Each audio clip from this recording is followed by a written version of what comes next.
नमस्कार। YouTube channel Maths Era and civil engineering by RP Vyas एवं Teachment app की ओर से मैं आरपी व्यास यानी राजेंद्र भैया G diploma first year second semester के उन सभी स्टूडेंट्स का हार्दिक स्वागत एवं अभिनंदन करता हूं जिनको सब्जेक्ट कोड 2005 यानी कि इंजीनियरिंग मैकेनिक्स के अंदर बहुत अच्छी तैयारी करके A+ ग्रेड लेके आनी है। निश्चित रूप से ये आप A+ ग्रेड हासिल कर पाएंगे अगर मेरे वीडियोस को क्रमानुसार और स्टार्ट टू एंड देखेंगे, अपने नोट्स बनाएंगे और अपनी समस्याओं का समाधान मुझसे करवाएंगे। यूनिट 2 यानी इक्विलिब्रियम, उस पर मेरा ये 5वां वीडियो है।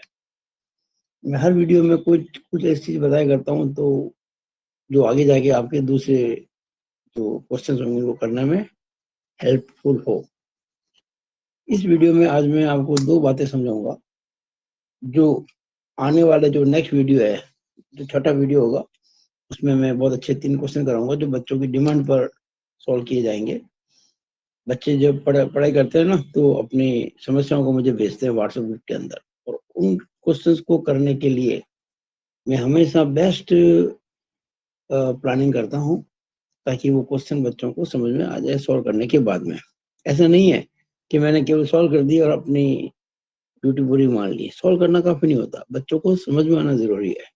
और समझ में आने के लिए उन क्वेश्चंस के पीछे जो बैकग्राउंड होता है, जो बेसिक होता है, उसको समझाना जरूरी होता है। वो सब मैं काम कर रहा हूँ, उसी श्रेणी में आज ये वीडियो है। और इसमें आज हम समझेंगे बीम्स जो होती है ना, धरने जिसपे कई सारे लोड्स लगे होते हैं, तो उनकी रिएक्शंस कैसे पता करते हैं, एक तो ये।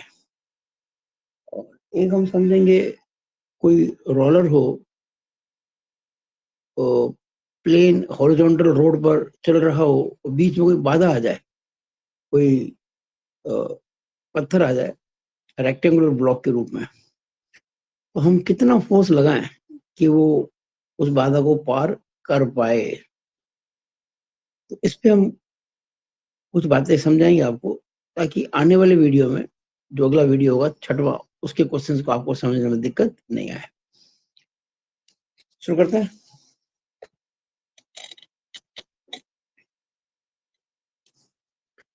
सबसे पहले सपोर्ट रिएक्शंस। मैं कोई यहाँ न्यूमेरिकल नहीं कर रहा हूँ, मैं केवल आपको एक्सप्लेन कर रहा हूँ, समझा रहा हूँ। और आप उस वे में काम करेंगे तो अच्छे अच्छे सवाल खुद कर पाएंगे। मैं हर वो लोड ले रहा हूँ जो आपके कोर्स में है, और जिससे आपको ये जो क्वेश्चन मैं कराऊंगा समझ के आप आगे करने में, अपने हिसाब से कोई भी क्वेश्चन करने में कोई दिक्कत नहीं आएगी। देखिएगा, ये कोई बीम है, सिंपली सपोर्टेड। यहाँ मान लीजिए कोई लोड लगा हुआ है, मान लीजिए 100 किलो न्यूटन,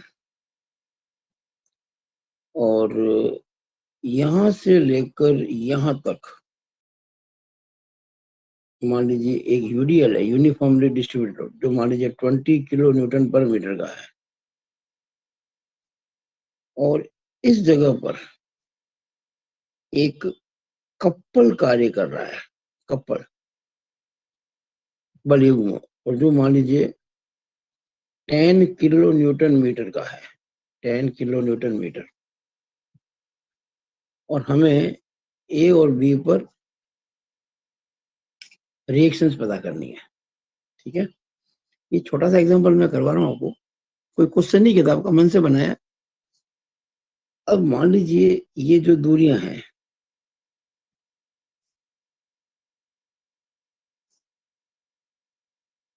ये 2 मीटर है, ये 1 मीटर है, ये 1 मीटर है, कितनी दूर, एक 3, एक 4, ये भी 1 मीटर है, और इसको आप 5 मीटर मान लो।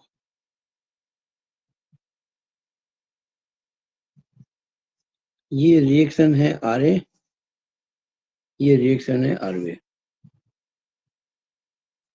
तो सबसे पहले हम लगाएंगे कंडीशन सिग्मा वी बराबर 0। ये साम्य अवस्था की शर्त होती है, मैंने आपको सबसे पहले वीडियो में समझाई थी, यानी कि algebraic sum of all the vertical forces is equal to 0। ऐसा कब होगा? जब टोटल अपवर्ड फोर्स और टोटल डाउनवर्ड फोर्स बराबर होंगे। इट मींस अपवर्ड फोर्स कौन कौन से लग रहे हैं? आर ए और आर बी।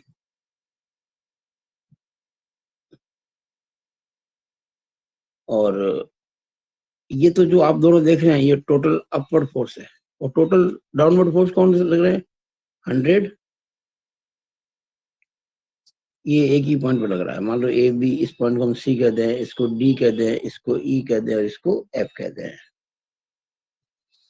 अब ये जो 20 किलो न्यूटन पर मीटर है, ये 5 मीटर की लंबाई में लगा हुआ है। हर मीटर पे 20, तो 5 मीटर पे कितना हो जाएगा? 20 गुणा 5। अब ये जो आप देख रहे हो ये कोई लोड नहीं है भाई, ये तो मोमेंट है, इसे कहते हैं कपल, मोमेंट ऑफ कपल। ये देखा 10 किलो न्यूटन मीटर। तो इस 10 किलो न्यूटन मीटर का इस इक्वेशन पे कोई असर नहीं होगा, क्योंकि ये कोई लोड नहीं है, it is a pure moment और एक कपल। तो ये आपके हो गए डाउनवर्ड फोर्सेस। अगर इसको सॉल्व करेंगे, सिंप्लीफाई करेंगे, तो R A plus R B, ये 20 पंजे 100 200 हो जाएगा। It is equation number 1।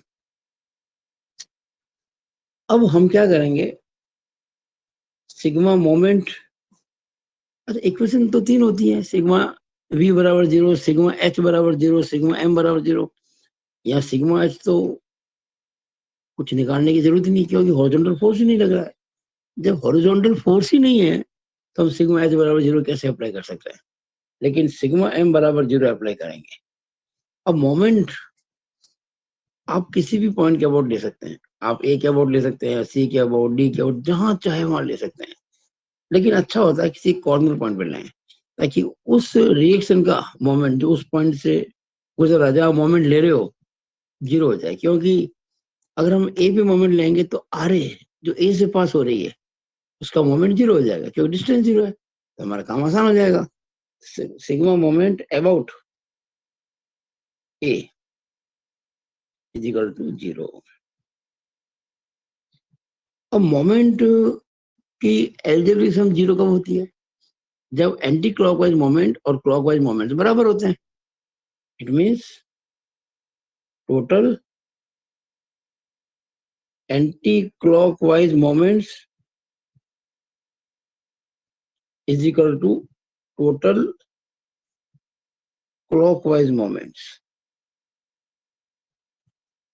Anti clockwise moment का मतलब इस प्रकार का, और क्लॉकवाइज का मतलब इस प्रकार का। अब आप ए पे मोमेंट ले रहे, ए पे अपनी अंगुली रख दो। अब देखो ये आर बी इस ए के राइट में है, ऊपर है, और ये बन जाएगा एंटी क्लॉक, ये घड़ी की उल्टी दिशा बन जाएगी। तो आर बी मोमेंट कैसे लेते हैं? Force into distance. फोर्स तो है आर बी, डिस्टेंस ये पूरी कितनी है? 10 मीटर।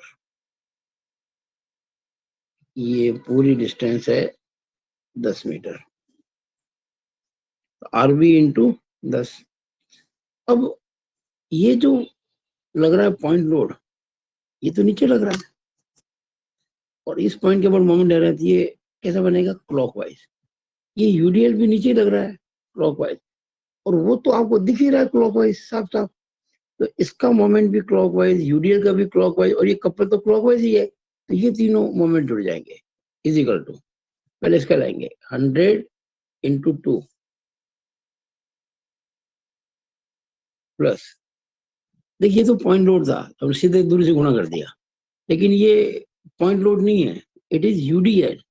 तो पहले इसको टोटल लोड में कन्वर्ट करेंगे, जो मैंने किया हुआ है पहले, 20 × 5। 20 × 5 को मैं ब्रैकेट में लिखूंगा। ये तो अभी टोटल लोड हुआ है, और मैंने क्या बताया था आपको, ये एक रेक्टेंगुलर लोड है, और रेक्टेंगल सीजी कहाँ होती है? सेंटर में। तो ये लोड कहाँ कार्य करता हुआ माना जाएगा? इसकी लाइन ऑफ एक्शन कहाँ एज्यूम की जाएगी? इसके सेंटर में। यानी ये जो लोड लग रहा है ना 20 पंजे 100 किलो न्यूटन का, इसकी लाइन ऑफ एक्शन अपन को शो नहीं करनी है, एज्यूम करनी है मनी मन में। वो सेंटर पॉइंट इसका यहाँ होगा। अब उसकी दूरी हम यहाँ से लेंगे, कैसे निकालेंगे? 2 + 1 + 5 का आधा, यहाँ लिखेंगे 2 + 1 + 5 का आधा। ये तो हमने लोड लिया 20 × 5 और ये लोड की जो सीजी है उसकी यहाँ से डिस्टेंस ली। अब ये 10 है तो +10। अब यहाँ कुछ इंटू नहीं करना है। यहाँ कई बार बच्चे गलती कर जाते हैं, कपल के अंदर क्या करते हैं, वो 10 करके इंटू ये दूरी 9 मीटर ले लेते हैं। क्यों नहीं करना आपको, क्योंकि ये मोमेंट ही है। ये kilo newton metre, kilo newton इकाई होती है फोर्स की, मीटर होती है दूरी की, फोर्स इंटू डिस्टेंस होता है मोमेंट। ये मोमेंट ही है तो इसको केवल 10 लिखा जाएगा, इंटू कुछ नहीं करना है। ये आप देखेंगे 10 RB = 200 + 20 पंजे 100, ये हो जाएगा 2 और 1 3, 3 और 2.5 कितने होते हैं, 5/2 मतलब 2.5, 2.5 और 3 5.5 प्लस ये 10। तो 10 RB = 5.5 को गुणा करेंगे आप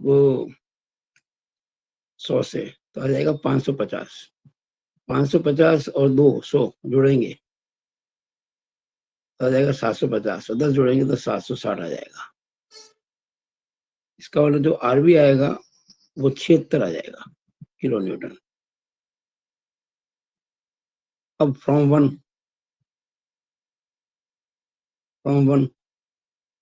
RA की वैल्यू निकालनी है ना, तो RA प्लस RB कितना 76 यहाँ रख देंगे = 200।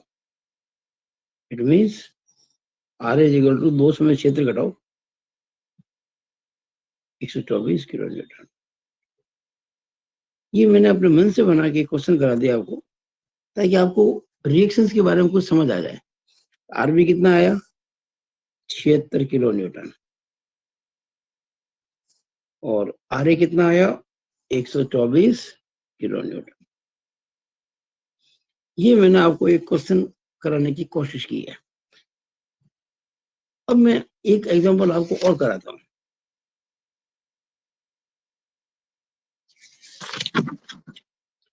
एक एग्जांपल आपको मैं और कराता हूं, देखिएगा। ये एक बीम है,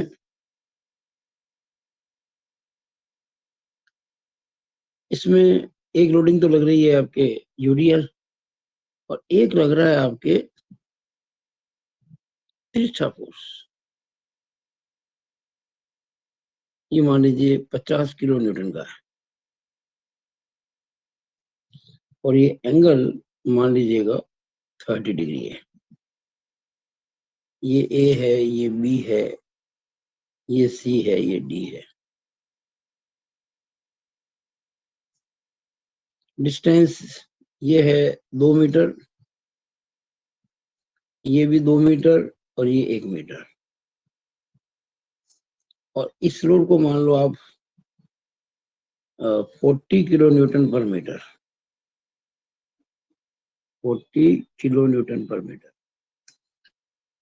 अब चूंकि ये तिरछा लोड है तो रिएक्शन तिरछी भी होगी, और इसका मतलब डेफिनेटली एक सपोर्ट तो कम से कम हिंज्ड होगा ही होगा। हम ऐसा मान लेते हैं ये जो सपोर्ट है, ये वाला, ये हिंज्ड है, और ये जो सपोर्ट है B, इसको अपन ऑन रोलर मान लेते हैं। अब ये जो इंक्लाइंड फोर्स लगा हुआ है, इसके कारण रिएक्शन इंक्लाइंड होगी, लेकिन वो इंक्लाइंड रिएक्शन यहां तो नहीं हो सकती। मैंने आपको एक बात बताई थी, जब रोलर सपोर्ट के बारे में समझा था ना, तो कहा था रोलर सपोर्ट जो होता है वो हमेशा जो रिएक्शन देता है वो सरफेस के परपेंडिकुलर देता है। यानी लोड लग रहा है ऊपर से नीचे, और ये सरफेस, तो यहाँ तो रिएक्शन जो रोलर जिस पे टिके हुए हैं, यहाँ तो रिएक्शन केवल और केवल ऊपर की ओर होती है, मतलब 90 डिग्री में होगी। इसके अलावा कोई रिएक्शन हो ही नहीं सकती। लेकिन प्रश्न उठता है कि जब लोड तिरछा लगा हुआ है तो फिर इसको रिएक्ट कौन करेगा, इसको प्रतिरोध कौन करेगा। अब हम क्या करते हैं, हम इस लोड के दो कंपोनेंट करते हैं। we resolve this force into two directions. एक तो parallel to this beam, एक perpendicular to this beam. ये आपने यूनिट 1 के अंदर पढ़ा होगा कि अगर कोई लोड W है या P है, जो भी समझ लो, उसका हॉरिजॉन्टल एंगल 30 है, तो हॉरिजॉन्टल कंपोनेंट होता है P cos थीटा, यानी ये जो कंपोनेंट है ये हो जाएगा 50 cos 30 और ये हो जाएगा 50 sin 30। मतलब अगर ये इस तरह की बात अगर चल रही है, ये 50 किलो न्यूटन है, ये कंपोनेंट होगा हॉरिजॉन्टल, ये होगा वर्टिकल, ये हो जाएगा 50, ये एंगल 30 है, ये हो जाएगा 50 cos 30 और वो हो जाएगा 50 sin 30।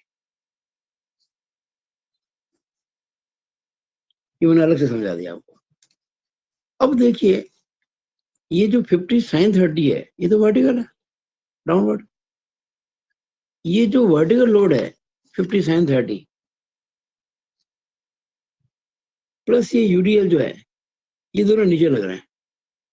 इनको बैलेंस करने के लिए एक तो होगा आरबी और एक यहाँ ए जो हिंज है वहां, चूंकि लोड इंक्लाइंड है इसलिए यहाँ पे रिएक्शन इंक्लाइंड होगी, लेकिन उस रिएक्शन का भी तो कंपोनेंट होगा वर्टिकल। तो इस वर्टिकल कंपोनेंट का जो रिएक्शन का जो वर्टिकल कंपोनेंट होगा और ये आरबी, ये मिलकर ये वर्टिकल लोड्स को बैलेंस करेंगी। अब एक बात अच्छे से समझ लीजिएगा, ये जो हिंज सपोर्ट है वहां पे दो प्रकार की रिएक्शन होगी। सपोर्ट जो हिंज्ड है वहां पे दो प्रकार की रिएक्शन, एक तो देखिए फोर्स लग रहा है 50 cos 30 सर, इधर इधर ये इधर, तो उसको रिएक्ट करने के लिए एक होगी रिएक्शन यहाँ पे, इसे मैं कहूंगा आर ए का हॉरिजॉन्टल कंपोनेंट। देखो रिएक्शन तो ये ए पर ही है, रिएक्शन तो ए पर ही है, लेकिन कैसे ये हॉरिजॉन्टल, और एक होगी इस पर रिएक्शन वर्टिकल, जिसे हम कहेंगे आर ए का वर्टिकल कंपोनेंट। समझ गए? अब हम यहाँ पे तीनों कंडीशन लगाएंगे, सिग्मा एच बराबर 0 भी लगाएंगे, सिग्मा वी बराबर 0 भी लगाएंगे, सिग्मा एम बराबर 0 भी लगाएंगे। तो पहले हम लगाते हैं सिग्मा एच बराबर 0, यानी कि algebraic sum of all the moments, sorry, algebraic sum of all horizontal forces is equal to 0। इसका मतलब राइट में जो लग रहा है हॉरिजॉन्टल और लेफ्ट में जो लग रहा है दोनों आपस में बराबर है। राइट में क्या लग रहा है, आर ए का हॉरिजॉन्टल कंपोनेंट,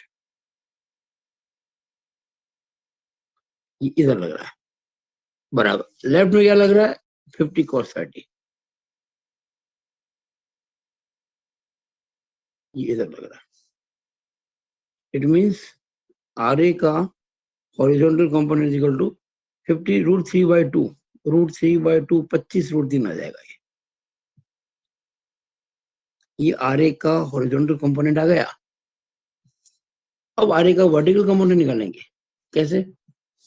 अब हम लेंगे सिग्मा वी बराबर 0, algebraic sum of all the vertical forces is equal to 0। It means total upward force is equal to total downward force। now upward force क्या है?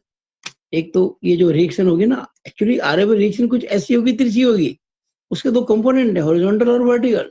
तो ये वर्टिकल कंपोनेंट आएगा सिग्मा वी के अंदर। तो आर ए का वर्टिकल कंपोनेंट ये ऊपर है, आर बी भी ऊपर ही है, ये दोनों अपवर्ड डायरेक्शन में, it should be equal to downward. Downward देखिए कौन कौन है, एक तो ये 40 किलो न्यूटन पर मीटर है, 1 मीटर पे 40, तो दूरी कितनी है की 2 मीटर, तो 40 × 2 हो जाएगा, प्लस एक ये जो 50 किलो न्यूटन का इंक्लाइंड लोड लग रहा था ना, इंक्लाइंड ये वाला, इसका जो वर्टिकल कंपोनेंट है ये वाला, ये जो है 50 sin 30, ये आ जाएगा 50 sin 30, ये दोनों नीचे। इट मीन्स आर ए का vertical component plus R B is equal to sin 30 होता है 1/2, 1/2 गुना करेंगे 50 से आएगा 25, ये 40 दूना 80, 80 और 25 होता है 105। ये आपके इक्वेशन बन गई पहली। अब लेंगे सिग्मा मोमेंट। अच्छा, मोमेंट कहाँ लेना चाहिए?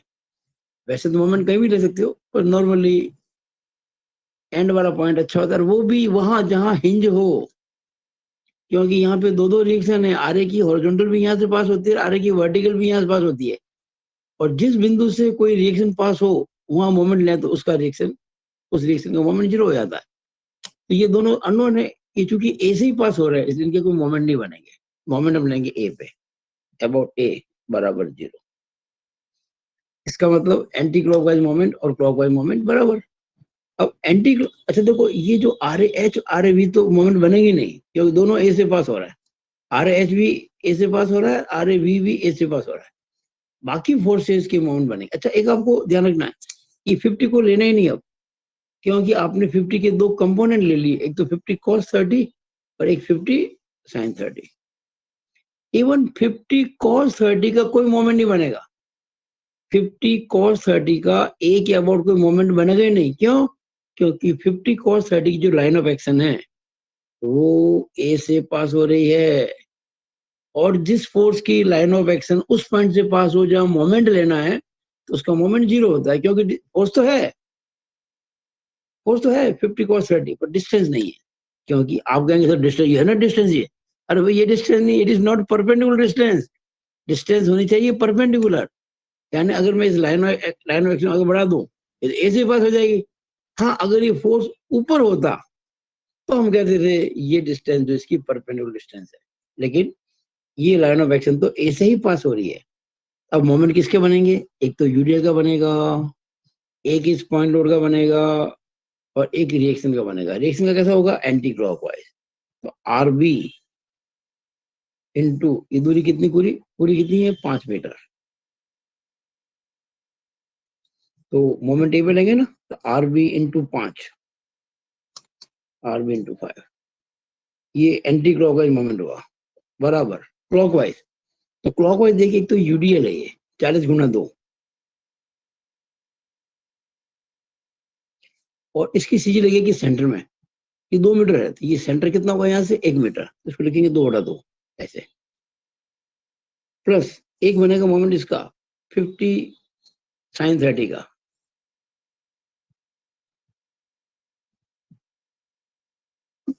ये इस इंक्लाइंड फोर्स का वर्टिकल कंपोनेंट है।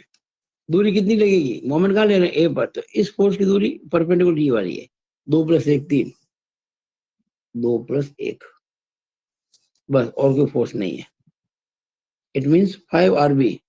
अच्छा, ये जो मोमेंट आपको दिख रहा है ये वाला सारा, ये क्लॉकवाइज है, ये जो मोमेंट था एंटी क्लॉकवाइज था। 5 RB बराबर 2 से 2 कट जाएगा, 40 दूना 80, प्लस 50 sin 30, यानी 50 इंटू 1/2 यानी कि 25 इंटू 2 रेख 3, यानी कि 5 RB, ये 25 थी 75, और 80 कितने होते हैं? 155, 75, 505 8 7 15, ओके।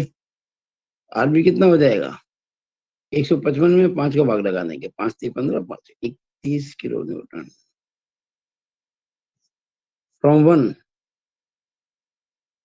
RA का वर्टिकल कंपोनेंट कितना हो जाएगा? देखो, RA का वर्टिकल कंपोनेंट प्लस RB मिलकर 105 है, तो 105 में से RB यानी कि 31 कटा देंगे, यानी कि RA का वर्टिकल कंपोनेंट जो है, तो 105 31 घटाओ 5 में से 4, 74 किलो न्यूटन। ये था RA का हॉरिजॉन्टल कंपोनेंट। अब देखिए, हमें निकालनी थी रिएक्शन, एक रिएक्शन तो RB तो निकल गई, कितनी निकली हमारी RB? 31 kilo Newton. अब आरए निकालना है हमको। अब देखो जरा, एक तो ये आरए का हॉरिजॉन्टल कंपोनेंट और एक है आरए का वर्टिकल कंपोनेंट। ये हो जाएगी आरए। ये आरए का हॉरिजॉन्टल कितना है? 25√3। ये आरए का वर्टिकल कितना है? 74। ये आरए हो जाएगी। तो आप जानते हैं ये दोनों एंगल 90 डिग्री पर है ना, तो फर्स्ट यूनिट पढ़ी थी आपने। तो reaction at A, R A बराबर अंडर रूट, जब दो फोर्स लग रहे हो हॉरिजॉन्टल, दो फोर्स लग रहे हो 90 डिग्री पर, तो उनका रिजल्टेंट क्या होता है? उनके स्क्वायर करके जोड़ दो, रूट ले लो। तो 25√3 का स्क्वायर प्लस 74 का स्क्वायर, जो भी होगा आप सॉल्व करिए। हम कोई क्वेश्चन नहीं कर रहे हैं किताब का, हम तो केवल आपको समझा रहे हैं। तो ये किलो न्यूटन में आंसर आ जाएगा। आर आ गया। और आर भी तो आप ऑलरेडी निकाल चुके हो, ये ना। अरे अच्छा, अब क्या होता है, ये एंगल निकालना होता है। केवल आपको आर नहीं निकालना है, आपको ये हॉरिजॉन्टल से एंगल निकालना है। एंगल किस एंगल पे लग रहा है आर? मान लो ये एंगल जो है वो थीटा है। तो हम क्या करेंगे, अ, ये कितना था? 74। ये है ना 74, ये भी 74 हुआ। ये बन गया ना ये रेक्टेंगल बन गया ये। और ये 25√3 है, ये थीटा है। तो थीटा के सामने क्या होता है? परपेंडिकुलर। राइट एंगल सामने क्या होता है? हाइपोटेनियस। ये क्या होगा? बेस। हमको परपेंडिकुलर पता है, बेस पता है, तो हम tan थीटा निकाल सकते हैं। We can find tan theta, लंब बटा आधार, परपेंडिकुलर अपॉन बेस। बेस तो परपेंडिकुलर तो है 74, बेस है 25√3। तो इसमें इसका भाग लगा कि आपको tan थीटा मिल जाएगा। और जब tan थीटा मिल जाएगा तो from calculator you can find theta. यानी आपको सब कुछ पता पड़ गया। तो आपको मैंने आज दो एग्जांपल कराए रिएक्शंस के ऊपर, एग्जांपल 2 और ये एग्जांपल 1। अगर आप इन दोनों एग्जांपल को एक बार वापस अच्छे से समझ लो, फिर आप किताबों के क्वेश्चंस करने की कोशिश करो। देखिए वो आपको करना होगा, जब तक खुद नहीं करेंगे तब तक कुछ नहीं होगा। हम आपको कहां तक कराएंगे। और किताब के क्वेश्चन सॉल्व करो मेरे इन मेथड से, और फिर अगर कोई दिक्कत आती है मुझे व्हाट्सअप करो, मैं वो क्वेश्चन सॉल्व कर दूंगा। अब हम आते हैं इस वीडियो के अगले भाग में। यहाँ पे जो है हम आपको समझाएंगे बहुत महत्वपूर्ण बात मोमेंट से संबंधित। रोलर पे सवाल कर रहे हैं, रोलर पर। रोलर सपोर्ट नहीं भाई हो, ये होता ना, कोई गाड़ी बस की चल रही है, कोई गाड़ी चल रही है, बस चल रही है, मतलब बस कार ट्रक जो भी समझ लो आप, ठेला गाड़ी जो भी, हाथ गाड़ी जो भी जिसमें पहिए होते हैं, अचानक कोई रोड पे कोई बाधा आ जाए और पहिया आपका चलता हुआ रुक जाए, तो फोर्स लगाना पड़ेगा चढ़ाने के लिए उसको। देखिएगा, ये एक रोलर है या कोई पहिया है, ये सड़क है, और ये कोई पत्थर आ गया बीच में, ये इस प्रकार से। ये देखिए, इस पत्थर की जो हाइट है वो मैंने स्मॉल एच मान ली कुछ समय के लिए, और ये सेंटर है किसका? रोलर का। और आपको ये रोलर आपका यूं चल रहा था, ऐसे इधर जा रहा था, अचानक ये पत्थर बीच में आ गया।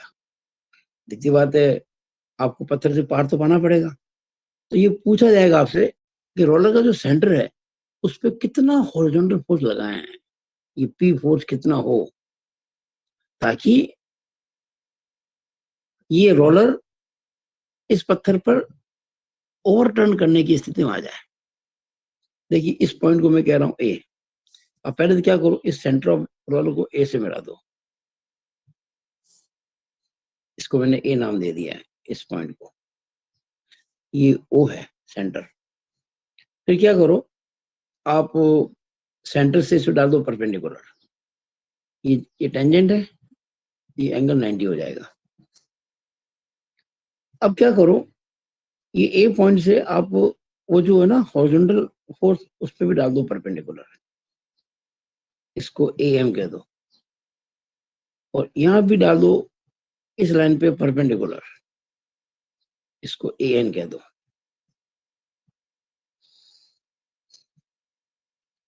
अब आप देखिएगा,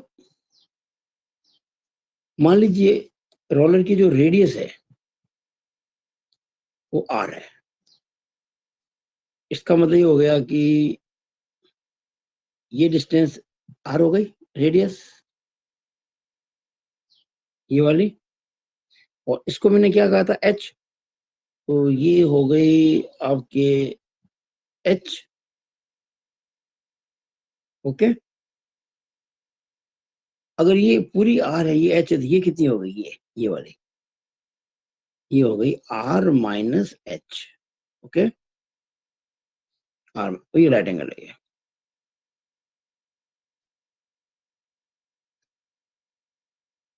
अब आप देखिएगा, ये जो सेंटर है रोलर का, इस पे इसका भार काम करेगा हमेशा, जो सीजी पे ही भार कार्य करता है। ये रोलर का भार है, capital W is the weight of roller, it is weight of roller. अब ये जो ए पॉइंट है जिसपे ये रोलर टिका हुआ है, इस पॉइंट के अबाउट ये जो फोर्स है जो आप लगा रहे हो हॉरिजॉन्टल, इसकी डायरेक्शन आपको हॉरिजॉन्टल मैंने कह रखी है, वो जरूरी नहीं हॉरिजॉन्टल, कई बार इंक्लाइन भी हो सकता है। तो ये जो फोर्स लग रहा है, इसका ए पॉइंट के अबाउट मोमेंट कैसा बनेगा, क्लॉकवाइज। ये जो लो फोर्स पी है, ये क्या ट्राई करता है कि मैं रोलर को इस बाधा के पार पा दूं, यानी इसकी टेंडेंसी क्या है, इस मोमेंट की इसको ऊपर चढ़ाने की। लेकिन ये जो भार है रोलर का, ये भार, ये देखिए वाला, इसका मोमेंट बनता है इस ए पॉइंट के अबाउट एंटी क्लॉकवाइज। ये देखिएगा, ए पॉइंट के अबाउट, इस ए पॉइंट के अबाउट ये नीचे लग रहा है, कैसे मोमेंट बन रहा है, ये मोमेंट बन रहा है आपका एंटी क्लॉकवाइज, एंटी क्लॉकवाइज। और ये मोमेंट जो बन रहा है आपका, ये वाला, ये बन रहा है क्लॉकवाइज। तो बैलेंस करने के लिए क्लॉकवाइज मोमेंट और एंटी क्लॉकवाइज मोमेंट बराबर होंगे। तो और इक्विलिब्रियम,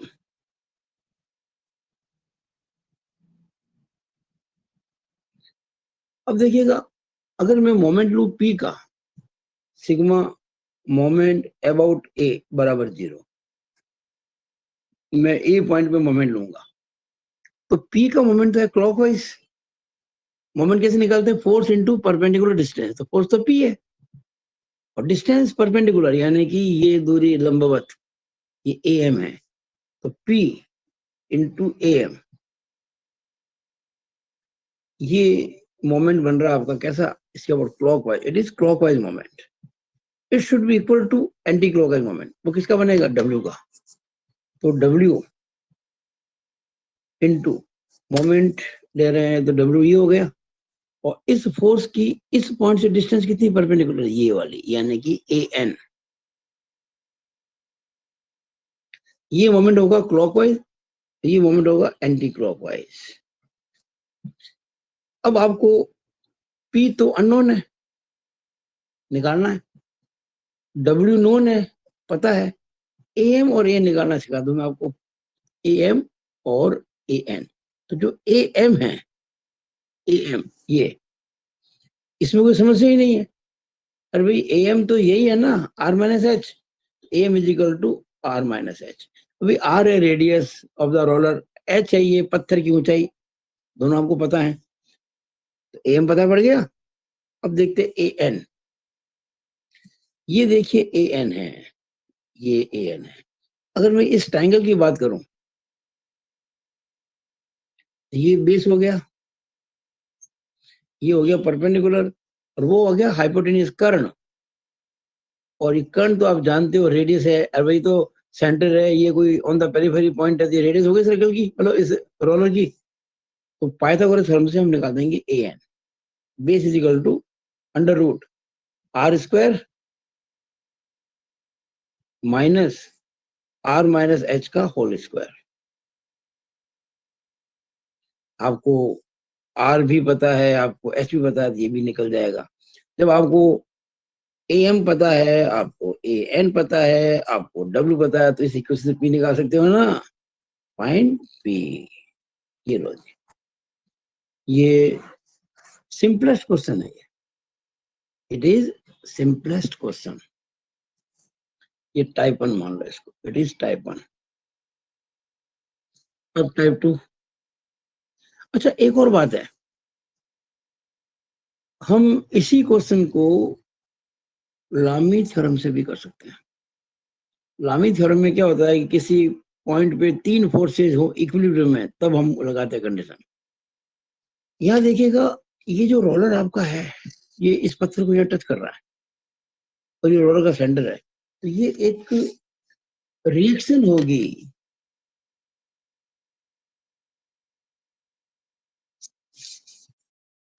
एक काम करते हैं, मैं इस आर को स्मॉल कह देता हूँ ताकि क्या थोड़ा कंफ्यूजन नहीं हो जाए आपको। मैं इस कैपिटल आर की जगह में हर जगह स्मॉल आर कर देता हूँ।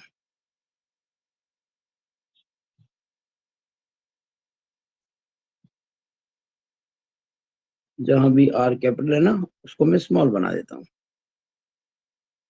क्योंकि रिएक्शन को हमेशा कैपिटल कहा जाता है, प्रतिक्रिया को। हम्म,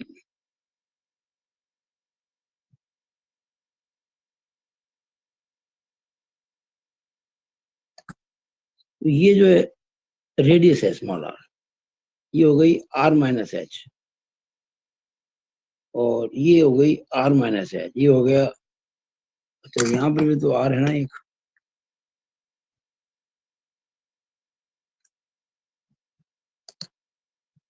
ये हो गया R square minus are minus H का होल स्क्वायर।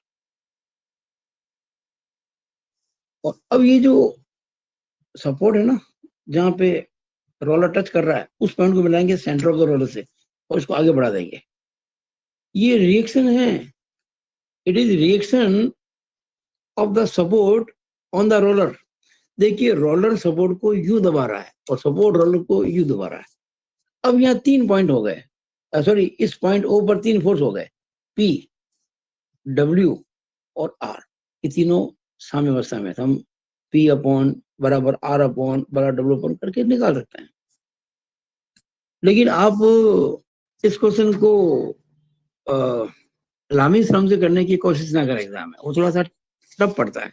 ये आसान है, लेकिन कभी अगर कहे आपको कि भाई यूजिंग लामी थ्योरम सॉल्व दिस प्रॉब्लम, तो किया जा सकता है। वो मैं अगले क्वेश्चन में अगले वीडियो में क्वेश्चन कराऊंगा। जो एक स्टूडेंट ने डिफिकल्टी पूछी थी, वो अगले वीडियो होगा, आप देखेंगे। फिलहाल टाइप 2, यहाँ कुछ नहीं है। यहाँ पर क्या है कि वही सब कुछ है जो उसमें था टाइप 1 के अंदर। वो यहाँ पे पत्थर है, बाधा है, जिसकी हाइट स्मॉल एच है। वही सेम रेडियस इसकी आर है रोलर की। वही रोलर का भार डब्ल्यू है, कोई समस्या नहीं है। वही पॉइंट ए है, कोई समस्या नहीं है। अब यहाँ क्या है कि आपको कहा था कि लोड जो लगा रहे हो, फोर्स जो लगा रहे हो, हॉरिजॉन्टल है। अब आपको मान लीजिए क्या दिया, बताइए हॉरिजॉन्टल से 30 डिग्री एंगल पर कितना फोर्स लगेगा। आपको इस बार कह दिया कुछ, जैसे ये हॉरिजॉन्टल है ना, ये इससे आपको एंगल दे दिया। ये मान लीजिए आप कह दिया कुछ भी हो सकता है, 30, 40, 50, अब तो क्वेश्चन नहीं दिया जाएगा। मैं इसको कुछ समय के लिए 30 मान लेता हूँ कि भाई हॉरिजॉन्टल से 30 डिग्री पर कितना लगेगा। अब जब भी कोई आपको ऐसा इंक्लाइन फोर्स निकालना हो, आप हमेशा इसके 2 कंपोनेंट देखिए, बुक में क्वेश्चन सॉल्व मिल जाएगा। बहुत टिपिकल मेथड है, आप समझ नहीं पाएंगे। मैं आपको मोस्ट इजी मेथड बता रहा हूँ। आप इस पी के 2 कंपोनेंट निकाल लो, एक हॉरिजॉन्टल और एक वर्टिकल। तो हॉरिजॉन्टल तो कंपोनेंट हो जाएगा इसका पी cos 30, और वर्टिकल हो जाएगा इसका पी sin 30।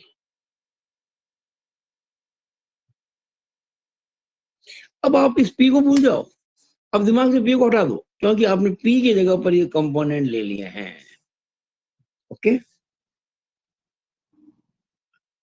अब क्या करें। अब देखिएगा, जो पहले किया था वही तो करना है।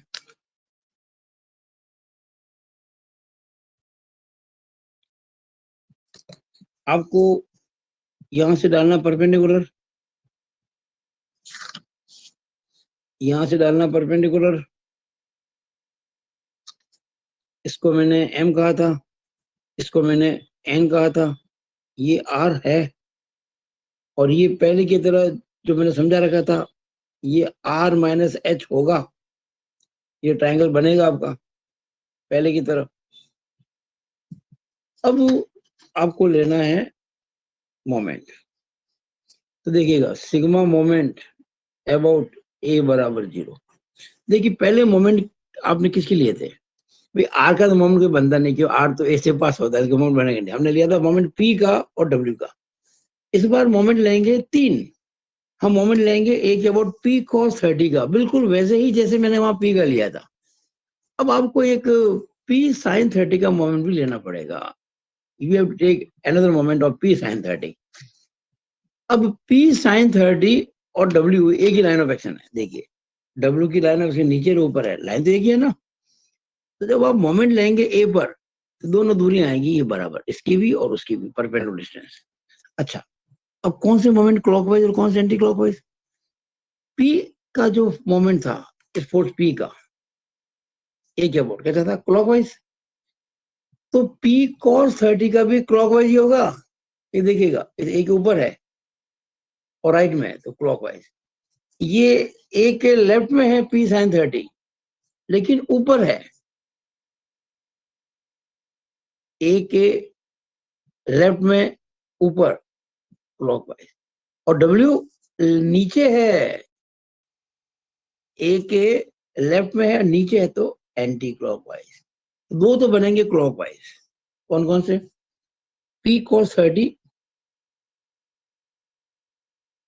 मल्टीप्लाई बाय ये है ना पी cos 30, दूरी कौन सी आएगी A M, plus P sin 30, ये पी sin 30 मल्टीप्लाई बाय ये डिस्टेंस ए एन। ये थोड़ा सा डिस्टर्ब कर रहा है बीच बीच में डब्ल्यू मेरा, इसको 20 से हटाना पड़ेगा, तो इसको डब्ल्यू थोड़ा यहाँ फिट कर देते हैं। ये लो, ये डब्ल्यू हो गया, ये हमारे रास्ते में आ रहा है ना ये। तो P cos 30 into A M plus P sin 30 into A N, ये दोनों मोमेंट बनेंगे आपके clockwise, should be equal to, मैंने कहा ना ये क्लॉकवाइज वो भी क्लॉकवाइज, और एंटी क्लॉकवाइज ये डब्ल्यू बनेगा बस, डब्ल्यू। अब डब्ल्यू और पी sin 30 की लेंथ एक ही है, दूरी एक ही होगी, इंटू ए एन, ये बनेगा एंटी क्लॉकवाइज मोमेंट।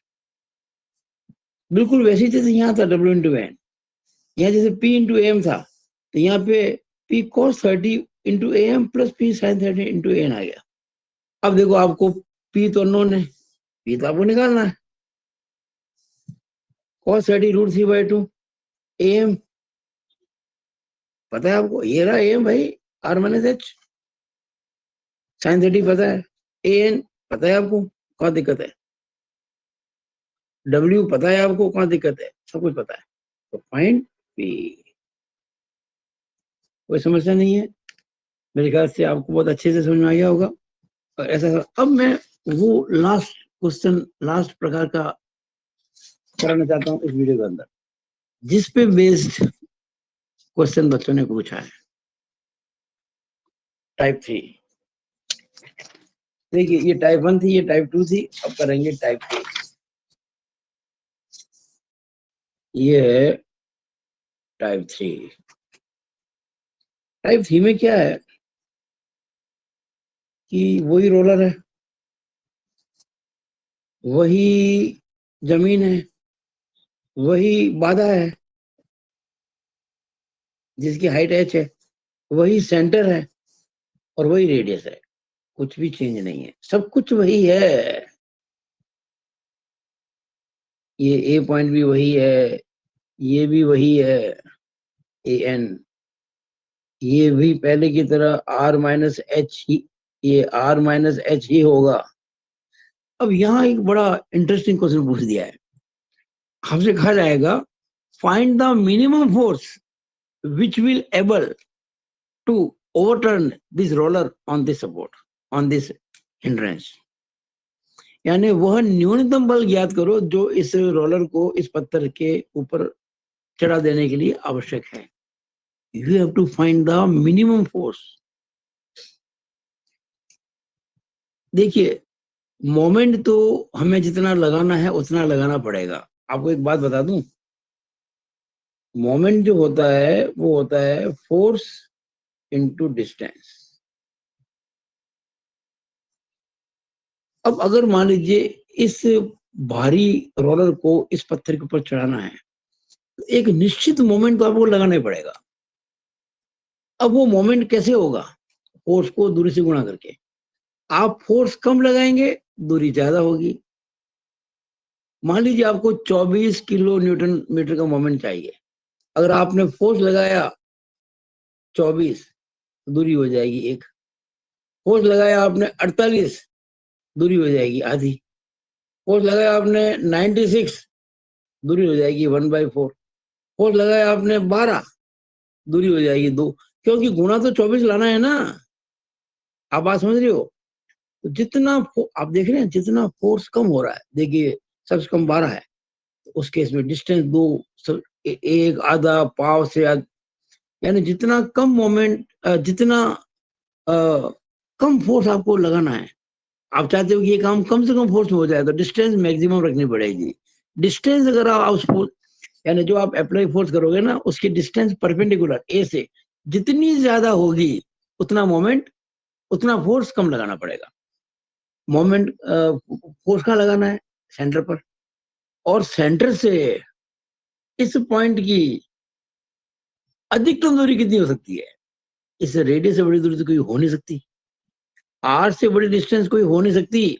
यानी ये जो दिशा है ना, ओ ए, ये वाली, इसके साथ में आप अगर समकोण लगातार हुआ फोर्स लगाएंगे, ये वाला, यानी ये 90 डिग्री एंगल होना चाहिए। ये पी जो होगा वो पी मिनिमम होगा। यानी इस समय जो फोर्स लगेगा, अगर आप इस दिशा में फोर्स लगाएंगे तो कम से कम ताकत से इस रोलर को ऊपर चढ़ा पाएंगे। तो आपको लिखना पड़ेगा for minimum force we have to apply it at right angle to AO, यानी ये जो एंगल 90 होना चाहिए। अब कोई दिक्कत ही नहीं है, अब तो क्वेश्चन बहुत सिंपल हो गया। हमको निकाला पी मिनिमम। देखिएगा, for P is equal to P minimum, P की वैल्यू कम से कम होने के लिए direction of force, direction of force should be